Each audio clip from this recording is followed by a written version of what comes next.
MDH biryani મસાલા, પારંપરિક બિરયાનીનો અસલી સ્વાદ. असली मसाले साथ साथ MDH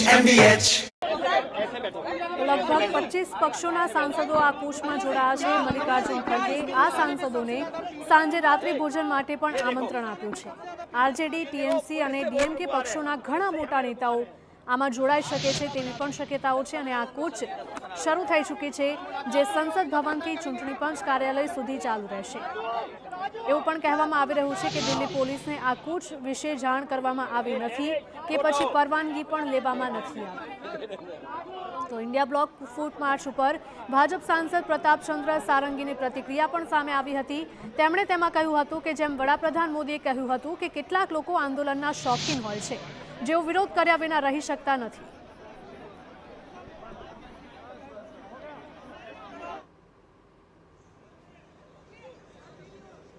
चुनाव आयोग की ओर विपक्ष मार्च कर रहे हैं, क्या कन्वे करना चाह रहे हैं? चुनाव आयोग जागे और इस बात को एक्सेप्ट करे कि जिस तरह वोटों की डकैती लगातार हो रही है और जिस तरह सभी उपचुनावों में और चुनावों में भी देखने को मिला है कि ये वोट प्रतिशत जो बड़ा है, कुंदरकी विधानसभा का हम अभी ले रहे हैं कि जहाँ 77% बीजेपी वोट मिल रहा है, तो ये आखिरकार 77% बीजेपी वोट पहुंचा कैसे, ये अपने आप में दर्शाता है कि चुनाव आयोग आंखें मूंद कर बैठा हुआ है.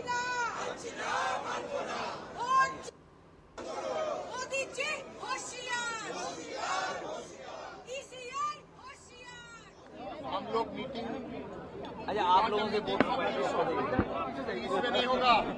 अगले जी इधर दिखाइए, इधर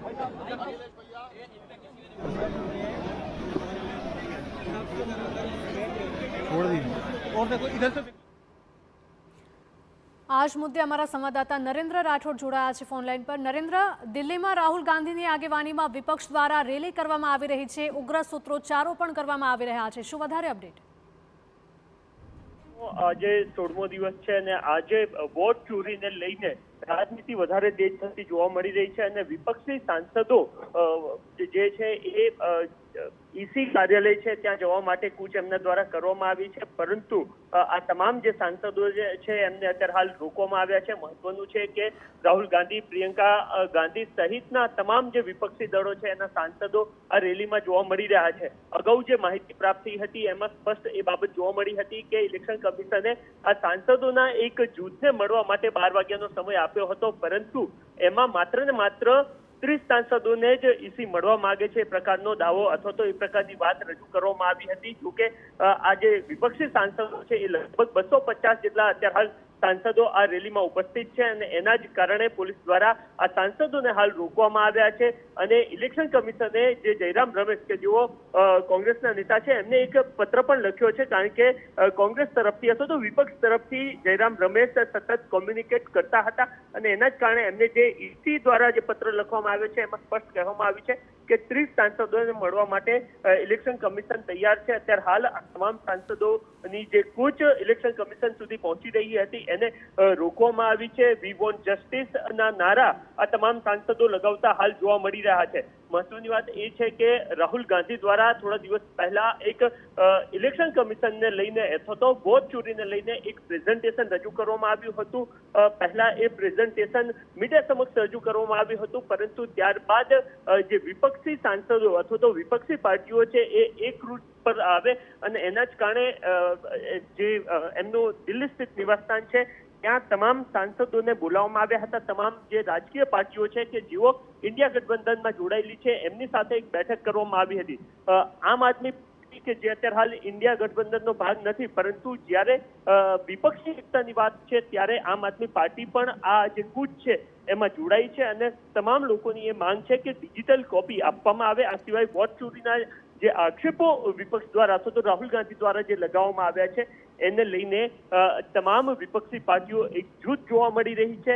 અલગ અલગ જે દાવાઓ રાહુલ ગાંધી કરવામાં આવ્યા હતા એને લઈને ડિમાન્ડ કરવામાં આવી રહી છે કે ઇલેક્શન કમિશન આ આક્ષેપો છે એનો યોગ્ય રીતના જવાબ આપે. સાથે જ જે ડિજિટલ કોપી છે, કારણ કે રાહુલ ગાંધીએ જ્યારે આક્ષેપો કર્યા હતા ત્યારે સ્પષ્ટ કહ્યું હતું કે એમને ખૂબ મોટું હાર્ડ કોપી આપવામાં આવી છે જે ડેટા છે એની, અને એને કમ્પાઇલ કરવો અથવા એનો જે અભ્યાસ કરવો છે એ ખૂબ લાંબી બાબત છે અને એક જ પર્ટિક્યુલર લોકસભાનો અભ્યાસ કરવામાં એમને લગભગ 4 થી 5 મહિના લાગી ગયા હતા. પરંતુ ઇલેક્શન કમિશન કે જ્યાં ડિજિટલ ઇન્ડિયા વાત કરવામાં આવી રહી છે ત્યાં જો એમને ડિજિટલ ડેટા આપવામાં આવે તો થોડી જ ક્ષણોમાં કઈ જગ્યાએ વોટ ચોરી અથવા તો વોટને લઈને ધાંધલી થઈ છે તમામ બાબતો સામે આવી શકે. અને આ એક મુદ્દો એવો અત્યારે હાલ રાહુલ ગાંધી દ્વારા લાવવામાં આવ્યો છે કે છેલ્લા કેટલાક સમયથી સતત આ વોટ ચોરીનો જે મામલો છે એને એટમ બોમ્બ તરીકે તેઓ વર્ણવતા હતા અને જ્યારે એમને આ મુદ્દો ચાહે વિપક્ષ આવે અથવા તો દેશ સમક્ષ જ્યારે તેઓ લાવ્યા છે ત્યારે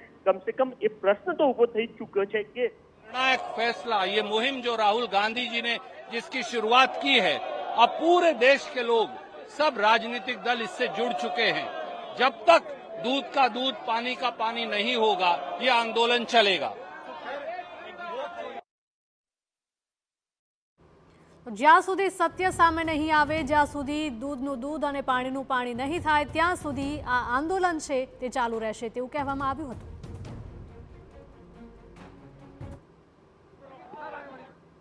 तो ये तो यही तो पार्लियामेंट के सामने, संसद के सामने संसद की हत्या हो रही है.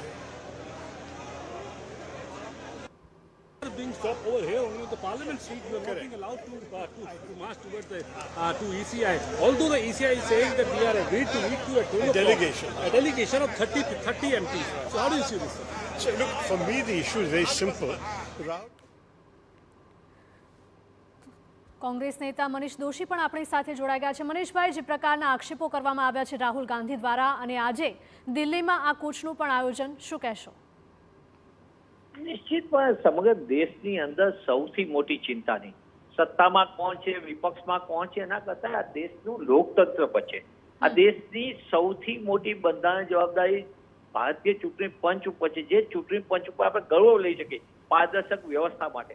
એ ચૂંટણી પંચ સમક્ષ જનનાયક લોકસભાની અંદર વિપક્ષના નેતા સન્માનીય રાહુલજીએ પુરાવા સાથે 1, 2, 3, 4, 5 ચોંકાવનારો આખા દેશ ચોંકી ગયો છે. સામાન્ય માણસ છે, કોંગ્રેસમાં માનનારો ન માનનાર કરતા દેશનો જે ભારતીય જે મતદાતા એને એવો વિશ્વાસ પડવો જોઈએ કે મેં આપેલો મતનું શું થઈ રહ્યું છે, કયા પ્રકારે ખેલ થઈ રહ્યું છે, એની જે આખી વાતને જે ખુલ્લી મૂકી છે. ત્યારબાદ આજે સમગ્ર વિપક્ષ એ પોતે ચૂંટણી પંચ સમક્ષ આખી વાતને ભારતીય ચૂંટણી પંચ સમક્ષ રજૂ કરવા માટે અમે વિસ્તૃત સાથે જે દેશ સમક્ષ મૂક્યું છે એ વાતને ચૂંટણી પંચ પોતે પોતાની જવાબદારીને સ્વીકારી અને સમગ્ર પ્રક્રિયાને પારદર્શકતાથી અને સામાન્ય માણસને ભારતીય મતદાતાને વિશ્વાસ પડે.